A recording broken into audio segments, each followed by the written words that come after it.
Assalamualaikum warahmatullahi wabarakatuh. Sebelumnya perkenalkan, nama saya Hana Zaida, NIM 2018 0610347, kelas F Hukum Lingkungan, Program Studi Ilmu Hukum, Universitas Muhammadiyah Yogyakarta. Di sini, saya akan menyampaikan judul makalah saya, yakni kebijakan pemerintah dalam menangani kasus pencurian ikan di perairan Indonesia oleh kapal asing.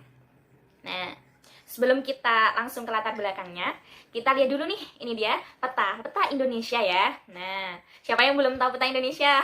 Ya Allah, jangan sampai ya jadi orang Indonesia tapi nggak tahu peta Indonesia tuh kayak gimana, kayak gitu. Nah, ini dia, kita lihat. Nah, Indonesia merupakan negara dengan banyak pulau, dengan begitu memiliki sumber daya alam yang melimpah ruah seperti ikan, terumbu karang, dan semua kekayaan laut lainnya.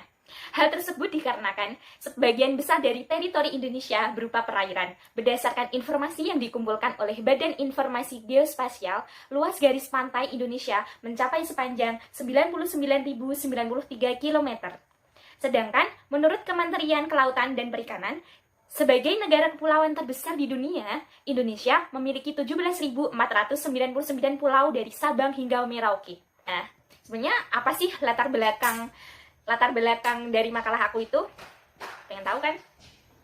Indonesia merupakan negara yang mempunyai kekayaan sumber daya hayati yang melimpah ruah. Namun, sayangnya, Indonesia dengan beribu pulau yang mengelilinginya belum mampu mengelola kekayaan laut, khususnya sumber daya ikan dengan baik. Sehingga, dengan segala potensi yang dimilikinya, hingga saat ini, Indonesia dalam pencapaiannya belum juga berhasil menjadi satu di antara beberapa negara maritim di dunia. Nah, sebelumnya, dari teman-teman, udah tahu belum sih apa itu illegal fishing? Nah, kita bahas ya, bahwa illegal fishing atau penangkapan ikan secara ilegal atau pencarian ikan menurut International Plan of Action Illegal, Unreported and Unregulated Fishing adalah kegiatan penangkapan ikan yang dilakukan oleh suatu negara tertentu atau kapal asing di perairan yang bukan merupakan yurisdiksinya tanpa izin dari negara yang memiliki yurisdiksi atau kegiatan penangkapan ikan tersebut yang bertentangan dengan hukum dan peraturan negara itu. Nah, seperti itu teman-teman. Nah, padahal di sisi lain, Indonesia harus mengelola perairannya dengan baik agar dapat memaksimalkan potensinya. Kekayaan laut Indonesia tidak dapat mencapai potensi maksimumnya untuk menyejahterakan para nelayan.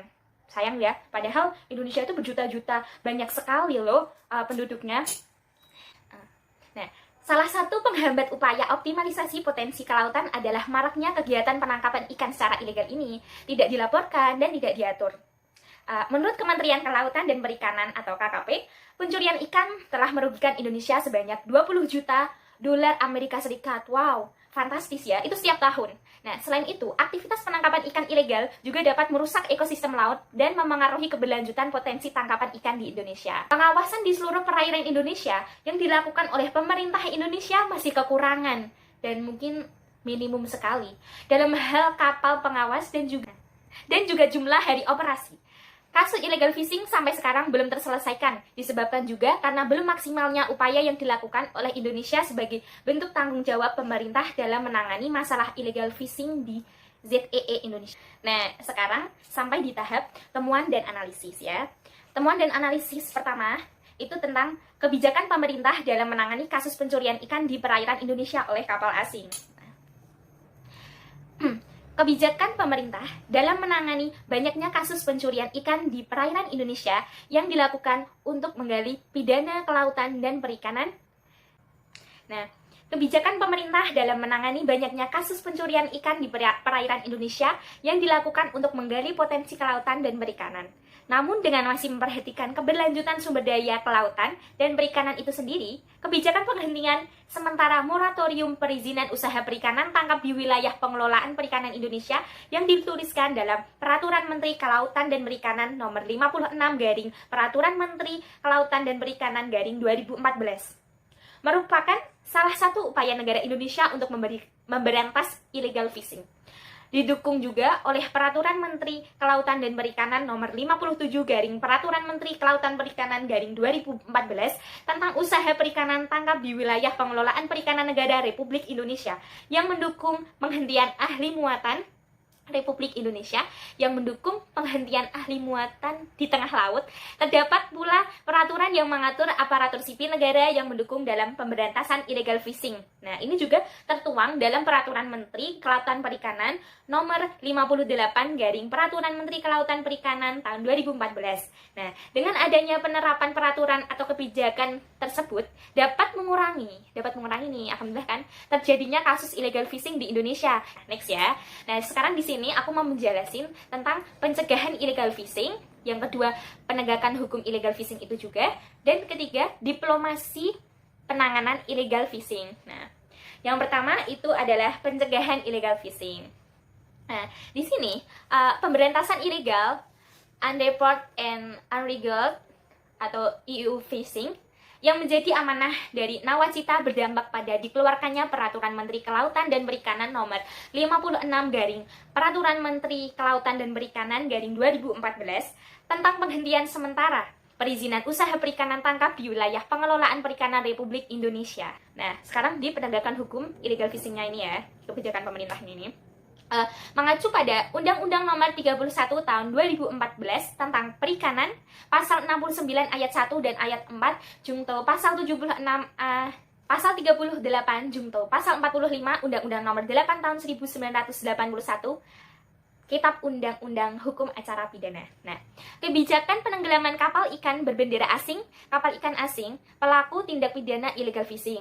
Nah, pada dasarnya adalah istilah yang digunakan untuk tindakan khusus berupa pemusnahan barang bukti berupa kapal ikan berbendera asing yang digunakan untuk melakukan tindak pidana perikanan.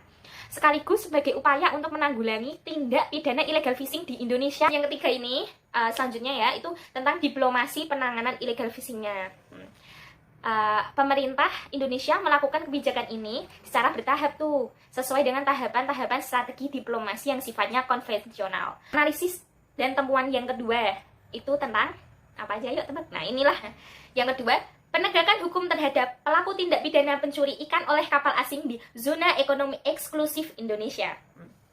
Tinjauan tindak pidana pencurian ikan di wilayah ZEEE diatur dalam Undang-Undang Nomor 45 Tahun 2009 tentang perubahan atas Undang-Undang Nomor 31 Tahun 2004 tentang perikanan.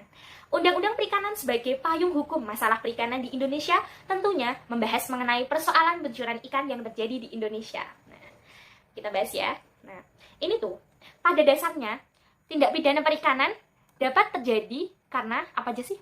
Yuk coba kita lihat. Nah, yang pertama ya, itu kayak penggunaan metode dan teknologi produktif yang destruktif. Kayak gimana sih destruktif itu? Ya, yang merusak itu ya alam laut itu, ekosistemnya seperti itu. Nah, yang kedua, kejahatan penggunaan teknologi. Yang ketiga, kejahatan dalam hal perizinan usaha dan izin penangkapan ikan. Yang keempat, kejahatan dalam hal pengangkutan ikan.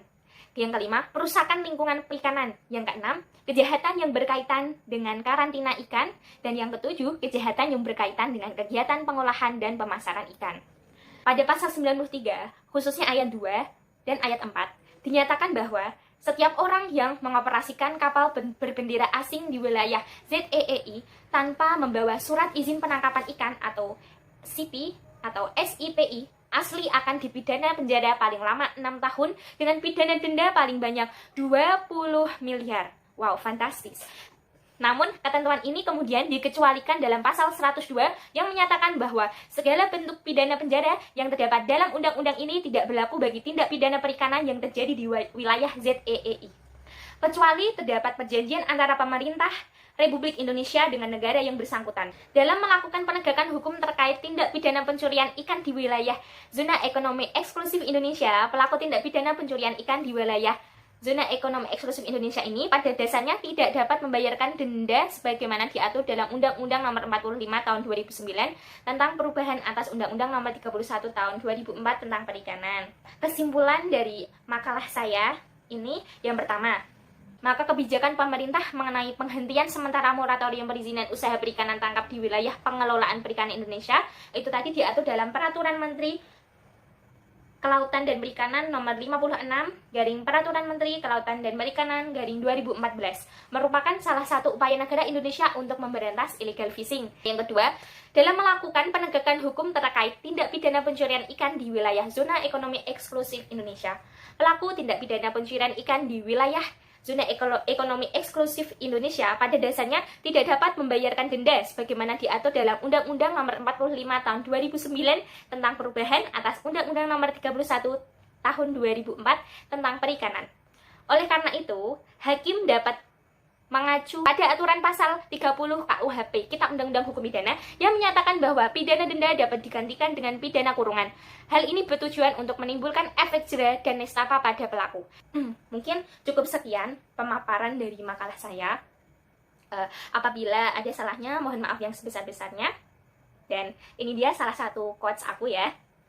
Nah, selamatkan bumi kita.